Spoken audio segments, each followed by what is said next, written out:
Good morning, everyone.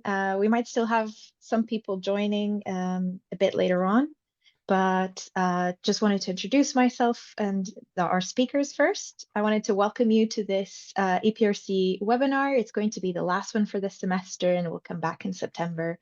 And we're very glad to be able to welcome Camilla Lenzi and Giovanni Perucca for this webinar. They will speak on the topic of the roots of the geography of political and life discontent, which is quite a relevant topic at the moment, I will say. And the presentation will last about 30 minutes and will be followed by a Q&A or discussion. So if you would like to make an intervention, we recommend you can use the raise a hand function, which you can find at the bottom of your Zoom screen. So this will be under the React, if I'm not mistaken. So if you can just click on React, you'll find raise a hand there. You can also write in the chat and we can address the question in the Q&A portion of the webinar. So just to say, this webinar will be recorded, and that means that you and your colleagues will have the opportunity to follow the meeting at a later stage. We will upload the recording on our YouTube channel, and then this will be shared by email. You can also find it on our channel, which is EPRC Strathclyde or Strath. And of course, feel free to share your thoughts on social media about it and engage with speakers and with us as well on this topic. So just to present our speakers today, Camilla Lenzi is a professor of regional and urban economics at Politecnico di Milano, where she teaches artificial intelligence and socioeconomic transformations, urban economics, economics of regional disparities. So quite an eclectic amount of topics. And she holds a PhD in economics from the Università di Pavia and an MSc in Industry and Innovation Analysis from the University of Sussex. She has been involved in research projects at the European level, like Horizon programs, ESPON, FP7 and FP6, and also with the European Commission. She's published in several international journals, such as Regional Science, Economic Geography, Regional Studies, and she is a board member of the Regional Science Association International and the European Regional Science Association and Scientific Secretary of the Italian section of the Regional Science Association International. I will also introduce Giovanni Perucca, who is Associate Professor of Regional and Urban Economics at Politecnico di Milano. He holds a PhD in economics from the University of Milan, and his research interests focus on regional inequalities, how individuals perceive them, and how this influences their behavior. He's also participated in several research projects, especially at the European level, like Horizon 2020, Horizon Europe, and ESPON as well. So I will leave the floor to Giovanni and Camilla, so feel free to share your PowerPoint and welcome. Thank you, Liliana. So thank you, everybody, for attending this presentation. Now I will share the screen. Now you should see my screen, right? Okay, so as I put some has okay. So this presentation, the title of the presentation is The Roots of the Geography of Life and Political Discontent. It's let's say research that the co-author with Camilla Lenzi, who is also here. And well, what's this research about? Well, actually, we all know that in the last basically 3 decades, there was an increasing let's say, electoral support for populist, anti-system and anti-European movements. And this support is typically, these parties, let's say the views of this party, are typically associated with nationalism. And the support they are getting actually is increasing. I mean, everybody knows after, for instance, also outside Europe in the US election, and in the recent elections, for instance, in Poland. So quite a long stream of research studied the geography of these phenomena and found basically an interesting result connecting the support for anti-system parties to specific characteristics of regions and of local settings. Basically, what was support found by this literature is a strong connection, strong association between lagging behind regions, so peripheral areas characterized by economic decline, population shrinkage, and let's say, also increase of the average age of the population, with high support for anti-system parties. So this led to the definition of the so-called geography of discontent. So the spatial, let's say, the spatial characterization of this phenomenon. One step further, apart from, let's say, the just descriptive evidence of this spatial heterogeneity of the consensus for anti-system parties, is basically the linkage between, and let's say, the causal mechanism that links the characteristics of the regions to the, let's say, electoral behavior of the population of these regions. So according to this influential paper by Rodriguez Pose, the increase in electoral support for anti-system movements reflects somehow a sort of revenge of places that don't matter. So according to this interpretation, the support for anti-system movements is driven by the unhappiness experienced by people living in these communities. And this unhappiness, which is not just, let's say, political discontent, but it's a more general discontent with their life, is triggered by the poor economic conditions they experience in their daily life, the poor occupational opportunities they have. So compared, of course, with the richer areas and regions. So the behavior in the ballot box reflects this inequality, interregional, let's say, inequality. And people express a sort of revenge when they basically go to vote. So this approach identifies as the main determinant of individual political discontent the life discontent of people living in specific areas and regions.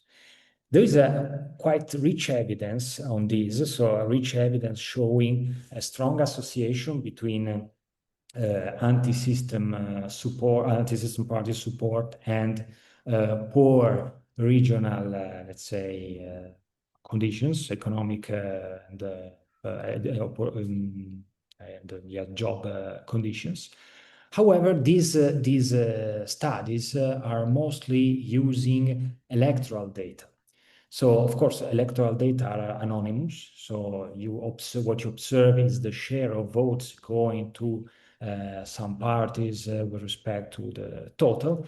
So actually the link between political discontent, support for anti-system parties, and life discontent is actually remaining in the background, remains as a latent and unobserved element. So our research stems from this consideration, and the overall aim is to study more in depth the association between political and life discontent. So the first question we want to address is, to what extent do the geography of life and political discontent overlap?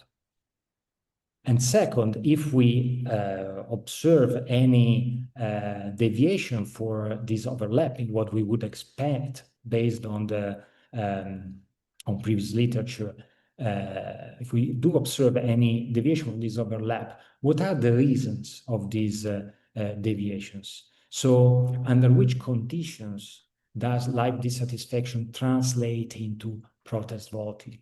And under which condition instead life dissatisfaction does not translate into protest voting? And this is, we think, particularly important because, well, if, let's say, anti-system parties, especially what follows, we identify anti-system protest voting as Eurosceptic voting, okay? But, well, if anti-system parties gain consensus, this could have, let's say, aggregate negative effect on social welfare because, of course, the disruption of the European Union would create costs for all the overall costs for all the countries involved, okay? So just some descriptive evidence. Here you find in this graph on the horizontal axis, basically this graph has been prepared starting from data from Eurobarometer surveys. We analyzed several waves between 2013 and 2023, so we aggregated quite a huge amount of data.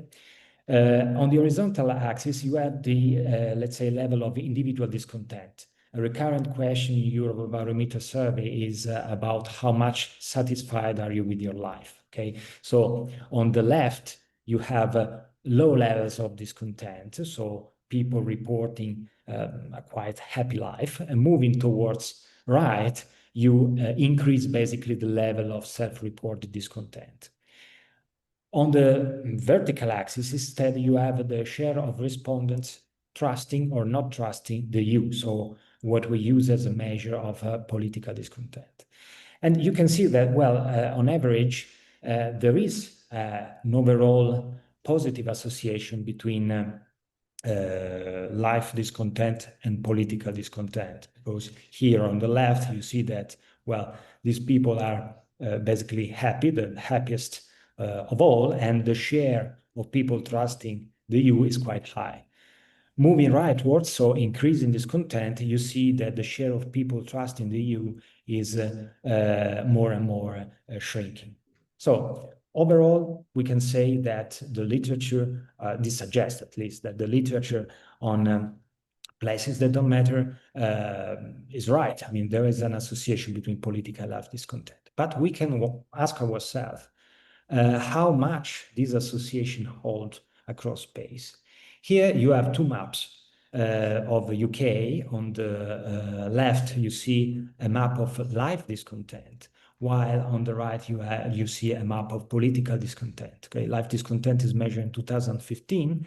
You have here NAS2 regions in UK, and the colors identify regions with different levels of life dissatisfaction. So blue is low life dissatisfaction, so regions where most of people self-reported a high level of life satisfaction in these UK household longitudinal studies, the seventh way conducted in 2015, while in red or orange you find the regions where most people report instead a higher level of dissatisfaction. On the right-hand side, instead, you find a map of political discontent for UK. Again, NAS2 regions are colored based on the share of people reporting a negative, positive opinion on Brexit. This, again, the source is still the UK Household Longitudinal Survey conducted in 2016.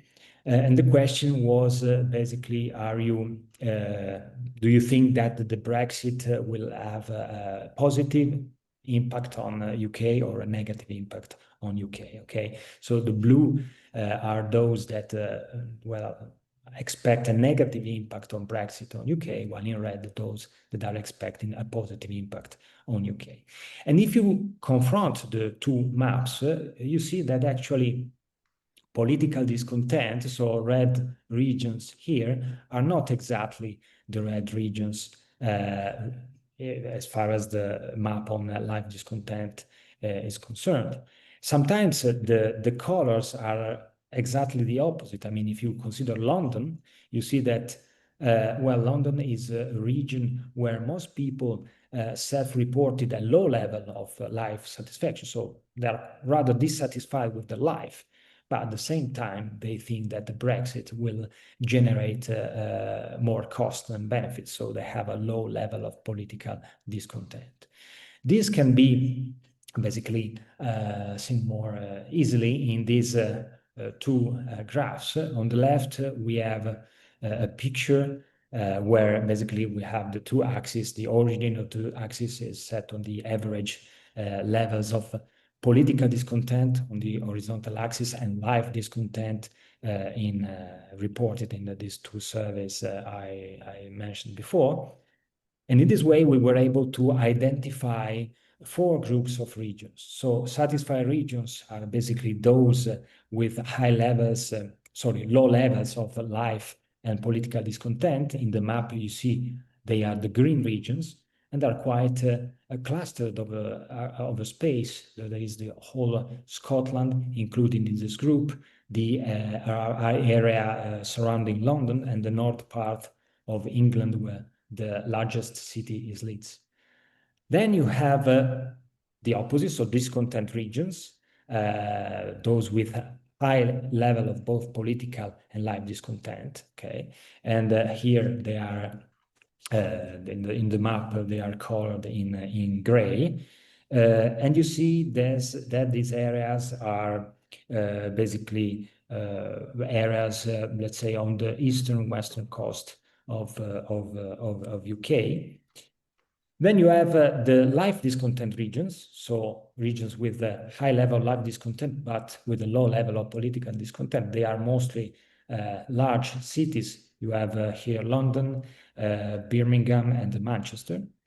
And finally, political discontent regions, those with a high level of life discontent, but with a low level of life discontent, but with a high level of political discontent. And these areas are mostly rural areas in England. So based on this map, basically what we can conclude is that the, let's say, political and life discontent only partially overlap, okay? Those regions consistent with the, let's say, narrative of the regions that don't matter are just those included here in the first and in the third quadrant of this graph. Somehow the other regions, let's say, are not consistent with this narrative. And then our, let's say, next step was to somehow profile these regions. What are the characteristics of the regions included in the different groups, and are the differences in these characteristics statistically significant? What we did is just an ANOVA analysis, so analysis of variance across the four groups, four categories of regions, so that are reported here by column, on a number of regional characteristics. Okay, first group of characteristics was considering some static characteristics like per capita GDP, employment rate, distribution of income, population density, and so on. And what emerges here is that, well, discontent regions, so those with high levels of both political and life discontent, are quite, let's say, easy to describe, to characterize. And their characterization is absolutely consistent with the literature on places that don't matter. Because you see that basically they are the regions with the lowest levels of GDP, lowest employment rate,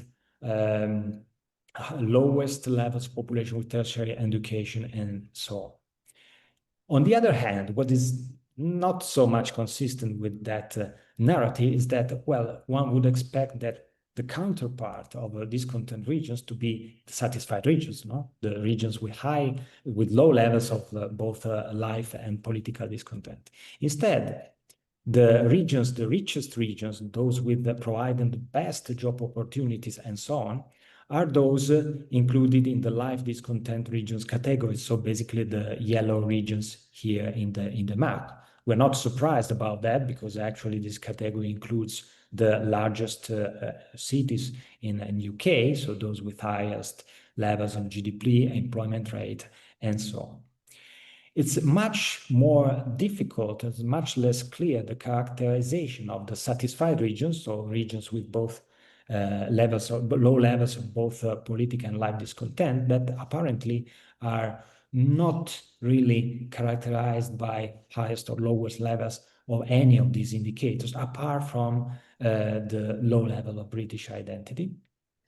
And finally, also political discontent regions, so those that are on average happier with life than the others, but still they are rather politically discontent, they are characterized by the highest level of British identity and the highest level of dependency ratio, so the average age of population, which suggests that actually their political discontent, in this case, comparing political discontent regions with discontent regions, okay, both categories are, let's say, unhappy with the political status quo, if we want to call it like this. Well, the difference is that while discontent region seems to base their political discontent on the scarcity of economic opportunities, political discontent regions instead are probably more based in the support for anti-trade parties, more based on, let's say, cultural values, identitarian values that are somehow at odds with European, let's say, integration. The same holds true if we look at the differences across groups for some indicators of socioeconomic change. So instead of levels, here we have just a change of, for instance, per capita GDP, employment rate, value added manufacturing across the 4 groups of regions. And again, well, we're not surprised to see that discontent regions are not just the poorest regions, they are also those with a lower economic growth experienced in the last 5 and 14 years. Again, the life discontent regions are not just the richest one, but that they're also the best performers from the economic point of view. And again, satisfied regions, those with low levels of both life and political discontent, are not really clearly characterized by any pattern in economic growth.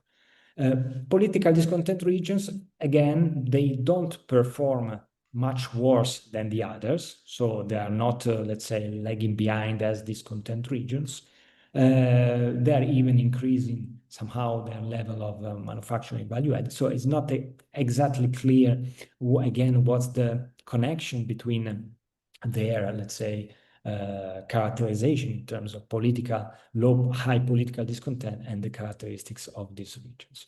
So, of course, this is just somehow a descriptive analysis where we are overlooking a number of important determinants of let's say, life and political discontent. In particular, of course, we are overlooking individual characteristics. We are not accounting for them. So the next step, that is actually what we are working on in this period, is to move forward to, let's say, consider not just UK, not just the Brexit, but the whole Europe, and try to, let's say, somehow replicate our analysis and to introduce an individual dimension in our analysis, okay?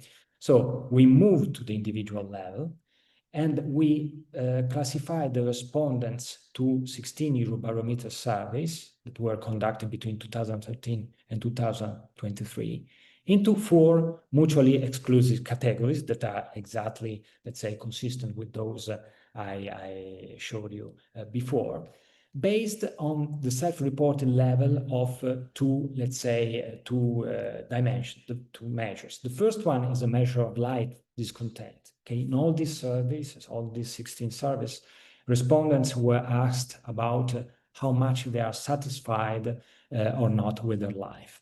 Okay, so in this case, the answer had to be chosen among 4 options. So we classified people satisfied with their life and people unsatisfied with their life.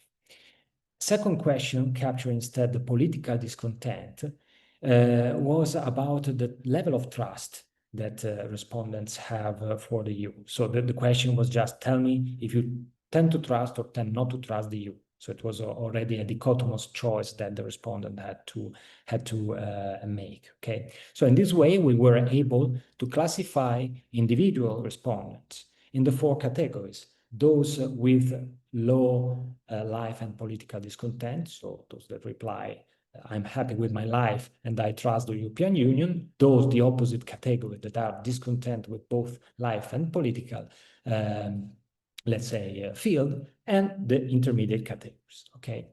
If we look at the aggregate data, so since our sample, didn't mention it, but our sample is quite large, we have 350,000 people. So what we did is we tried to also to aggregate these individual statements at the NAS2 level, to, let's say, replicate a bit the map I showed you for the UK in the case of Europe.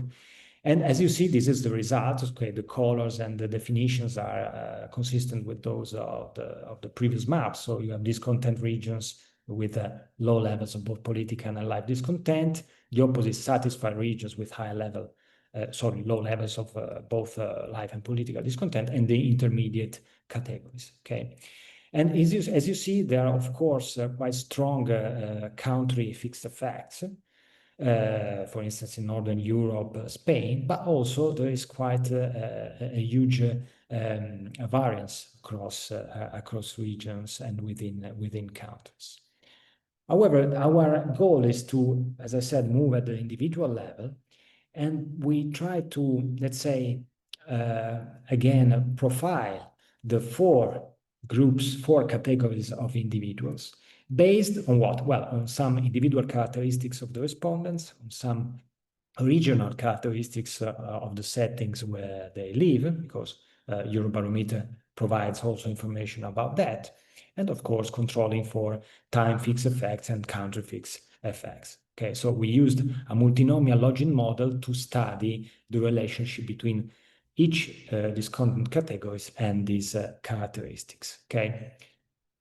Just a methodological caveat, as you know, let's say the multinomial logit provides this kind of output. So if you look at the coefficients, you interpret the coefficients as a relative, say, probability, higher or lower, with respect to a reference category. Okay, in our case, the reference category was the category of the satisfied individuals.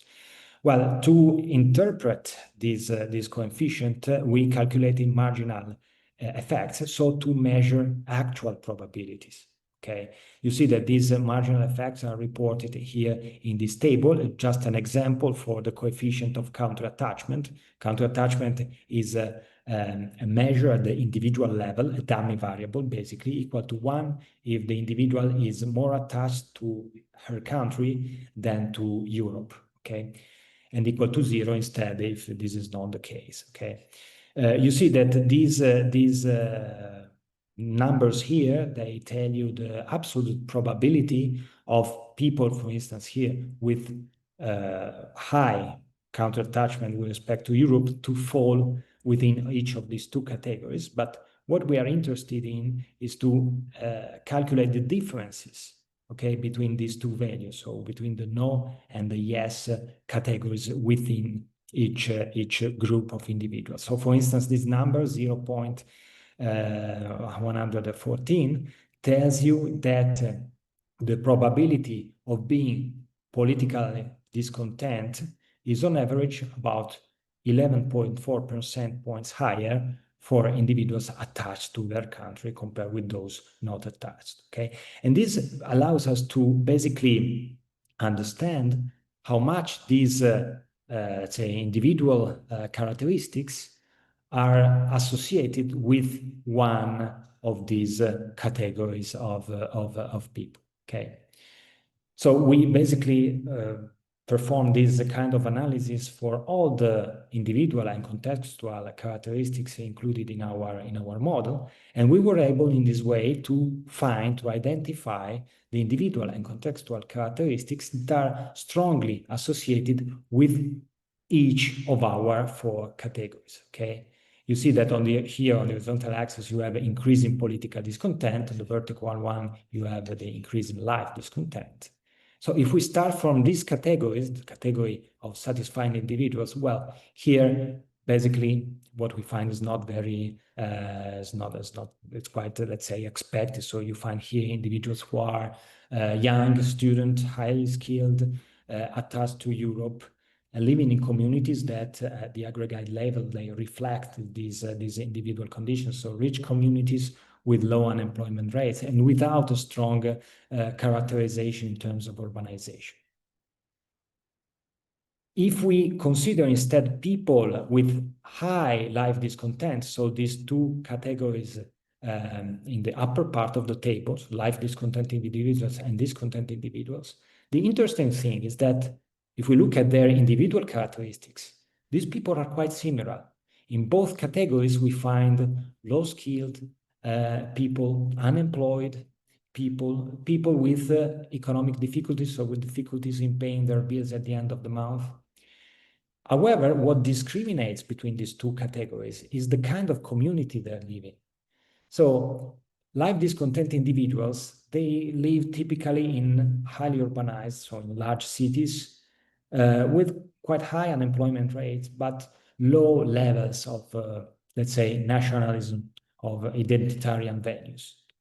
Instead, discontent individuals are quite similar in terms of individual characteristics, but they live in low urbanized settings with strong economic and demographic decline, and also strong levels of nationalism. Okay, so this story basically here, the discontent individuals, is absolutely consistent with the narrative of the places that don't matter. While what we found here is consistent with what we found for Brexit. If you remember, also in case of UK, large cities were included here. Another interesting, let's say, finding is if we look at this category here, the politically discontent people, so people that are quite happy with their life, but also they are quite dissatisfied with the political, let's say, status quo, okay?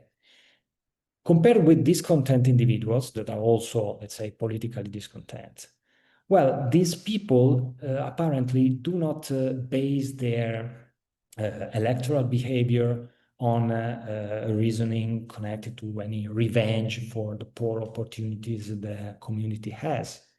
Instead, you see that the individual characteristics are not, let's say, these are not poor people or in somehow an economic disadvantaged condition. Instead, these are individuals highly attached to the country, much more to the country with respect to Europe, and people that tend not to trust any, let's say, authority, neither at the regional nor at the national level. So they are generally discontent with the, let's say, political offer at any, let's say, any level of the let's say, institutional scale. And at the aggregate level, they live in communities that are extremely rural and quite old, so characterized by the high dependency ratio. Okay, so basically to conclude this, because it's time to conclude. So what our results show? Well, first of all, they showed that there are quite often deviations from the perfect overlapping of the geography of life and political discontent. The two geographies are rather different, especially in specific kinds of settings like those highly urbanized, as we have seen. So the narrative, the literature on the places that don't matter is very effective in explaining the Eurosceptic voting behavior in lagging behind regions. So actually it's true.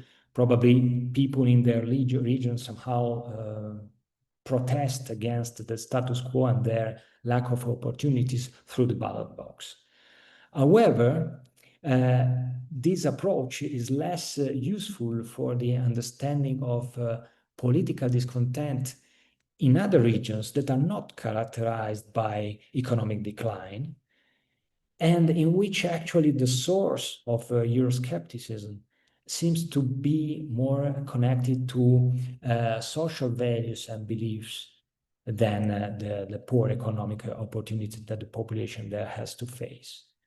So in our opinion, future research, and it's actually what we are going to study, should follow two, let's say, lines.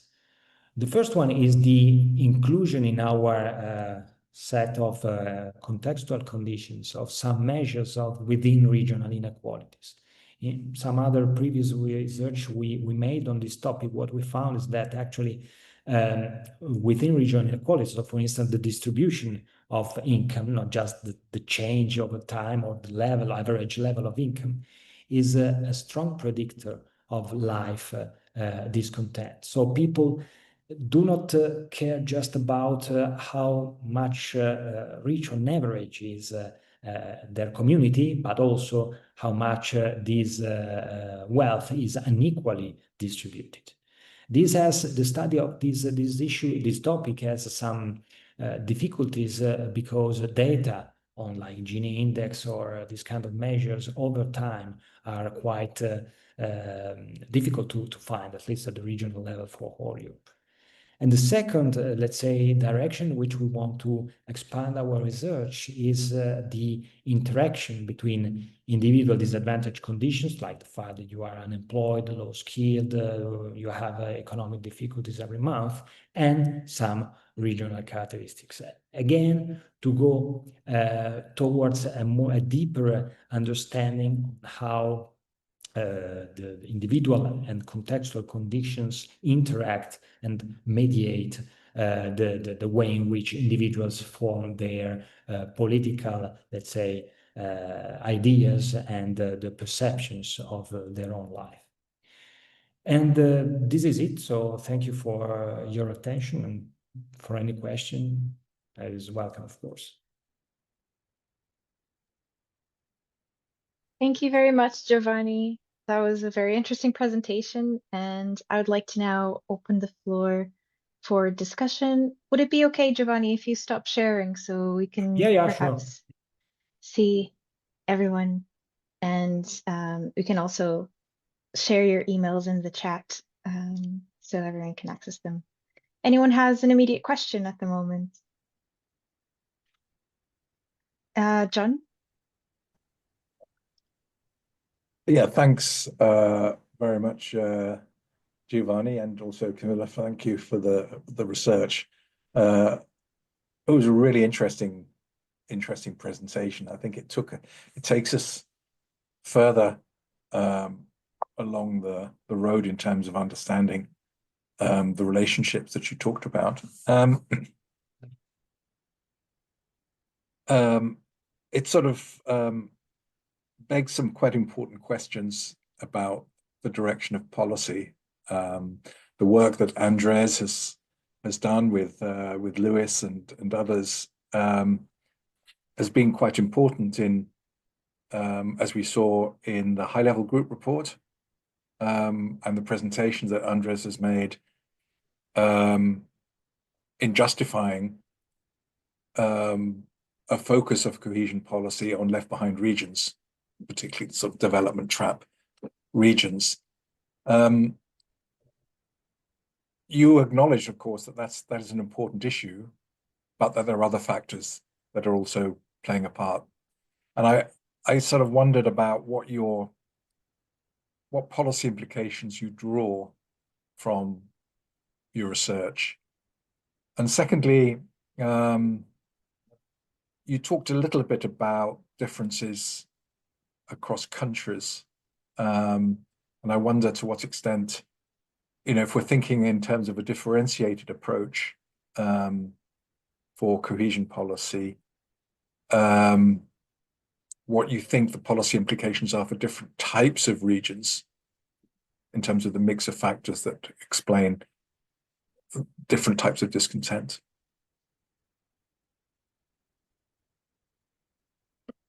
Do we collect all questions, or we reply?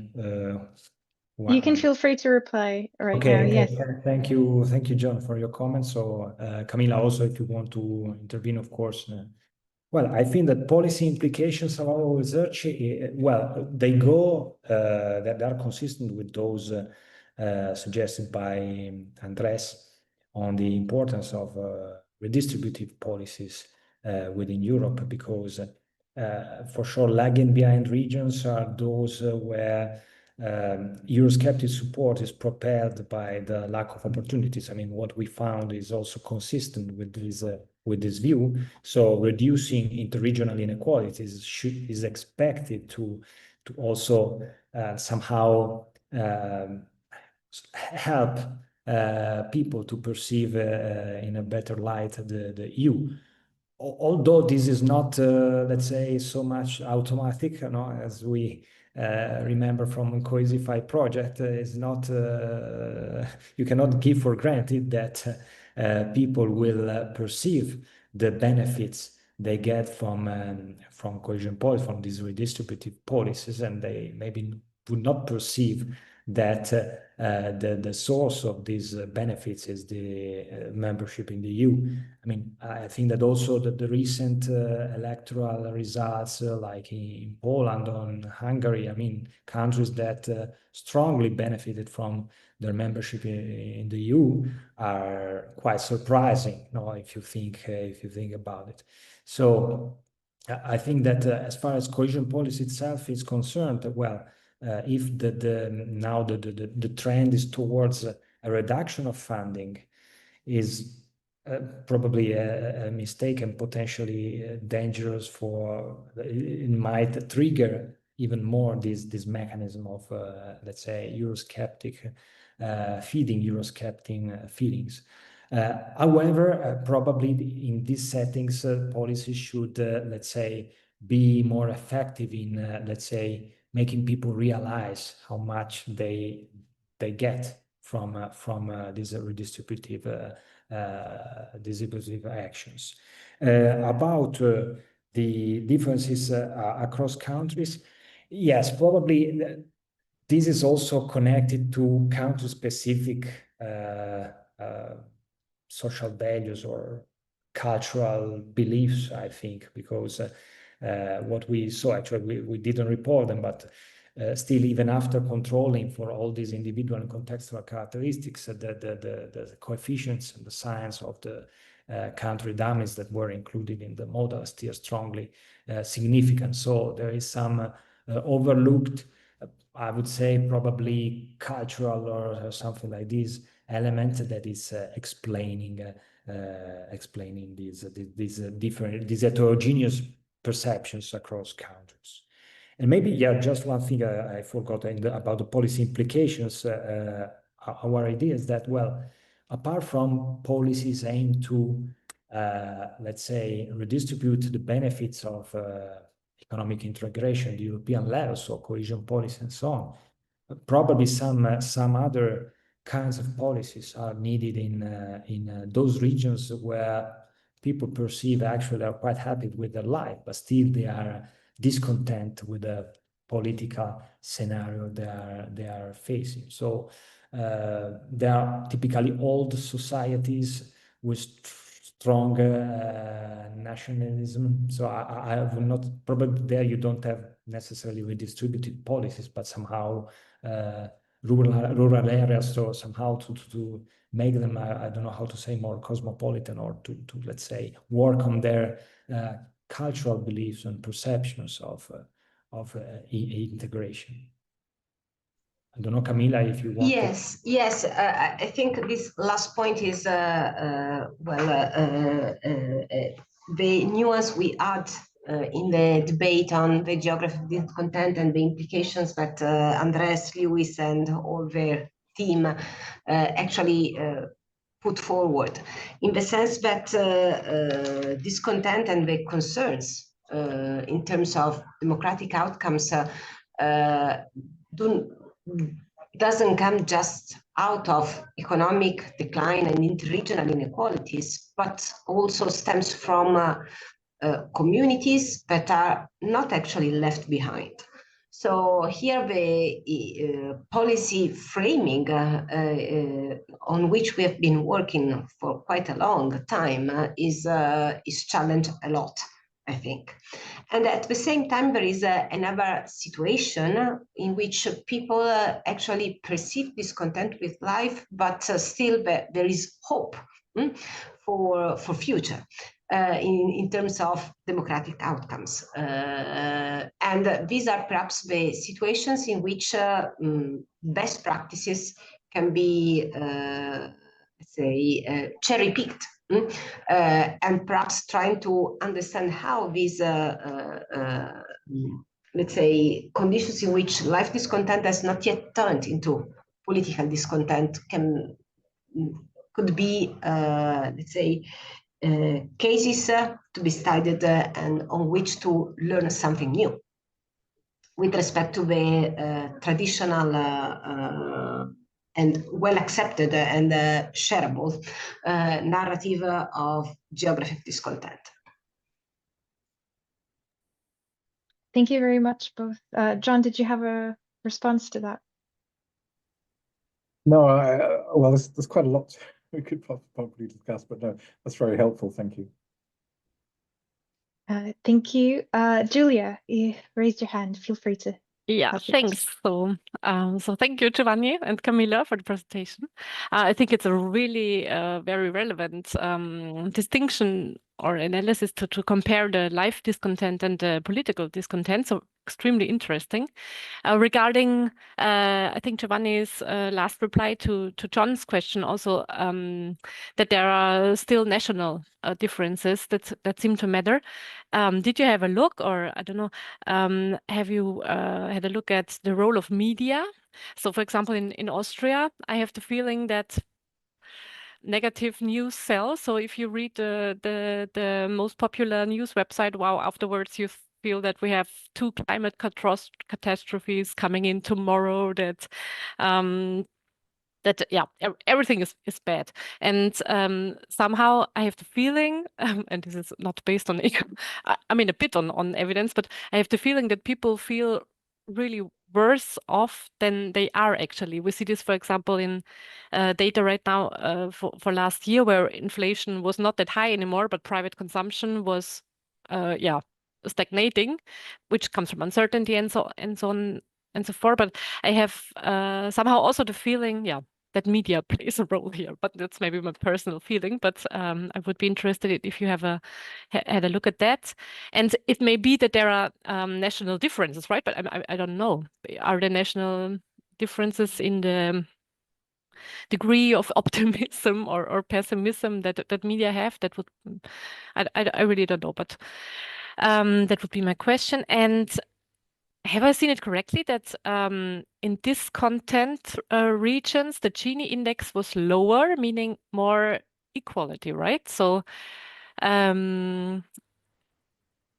is this true? Have I seen it correctly? And does it mean that in regions with more equal distribution, maybe people see less chance to gain more income, or how do you interpret this? Thank you. Thank you, Julia. So concerning your 2 questions, we didn't, let's say, explicitly address the role of media, but I think that more than, of course, across country, but also in Italy, you know, the negative news are selling more than the good ones, especially on certain topics. But I think that maybe there is also even bigger difference in the use of media if you look, if you compare like large cities and rural areas. So in this sense, I think that our result, that it's characterized in the quite in a clear way the 4 categories based on their, let's say, urban level of urbanization. This is hiding also this element because, of course, in large cities you have, let's say, the access to many ways of getting informed. In rural areas, probably much less, and you are somehow more, let's say, passive, let's say, user, or if you are a user, okay? So actually, it's a topic that it's interesting. We didn't just think about it, we didn't address it explicitly.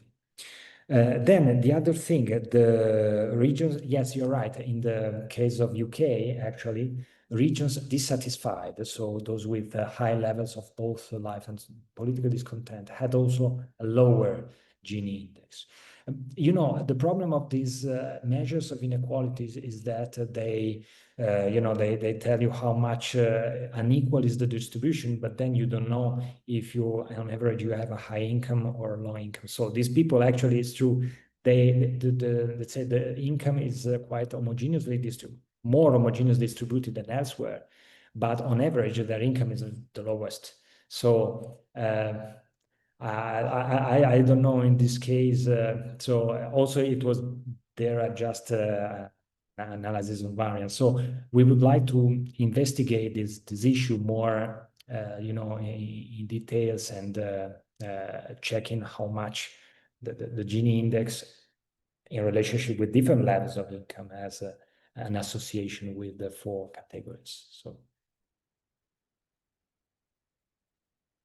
Thank you. I don't know if Kim, you'd want to come in as well. I saw you nodding your head, and you might know. Well, yeah, could I ask a question? Yeah. I thought it was an excellent presentation, really, really good. But on the analysis of the UK, is it correct to take the measure of political discontent in Scotland as being whether you supported or didn't support the EU in, I think the data was for 2015, 2016, where I would have thought that actually if you're discontented politically, you vote SNP. You vote against the national parties, not, and also it was part of SNP's policy to, integrate with the EU, and that was part of their the vote against, the argument then the vote against the Westminster Parliament. Just a secondary question. It's always surprised me that these measures of personal, of kind of self-reported happiness are low for cities. I mean, this is a very common result, and it just is just a strange result, I think, amongst all these like happiness studies. That's it. Thank you. So yes, I think well, this last point you raised, well, this is true. It's somehow paradoxical, but a recurrent finding in the literature that life satisfaction is lower in large cities than in more rural settings. Although, of course, large cities provide better opportunities, amenities, and so on. But probably, okay, this is psychological, let's say, is that not an actual bet, but mystery.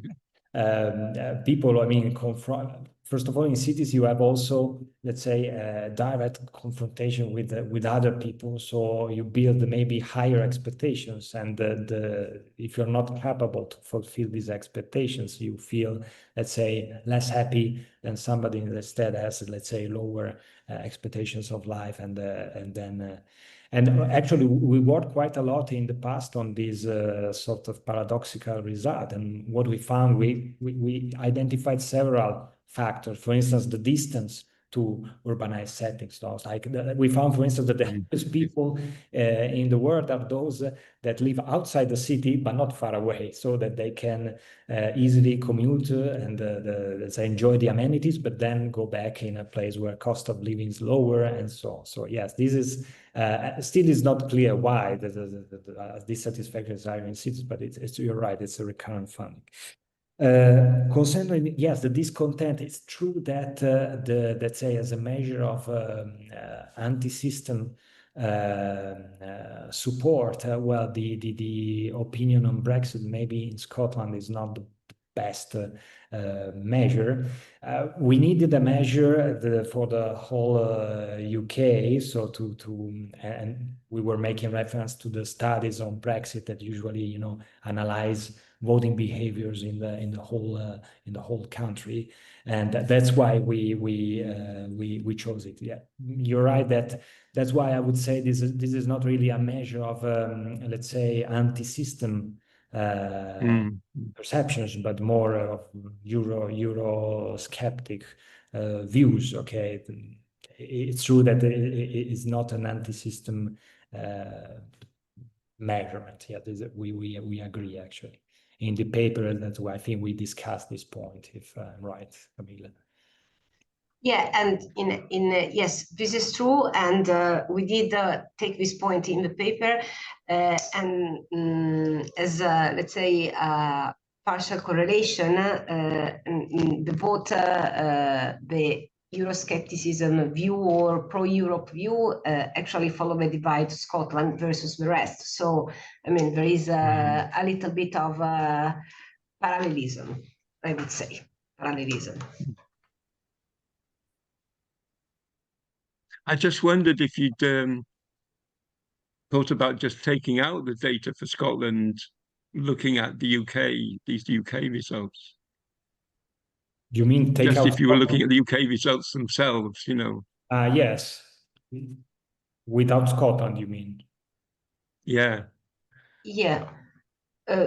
Here the issue is, in this case, being the analysis at the regional level, numerosity becomes a topic. Yeah. But one thing we were considering with Giovanni was to try to, as a future direction, was to exploit the individual level dimension of data for also for the UK.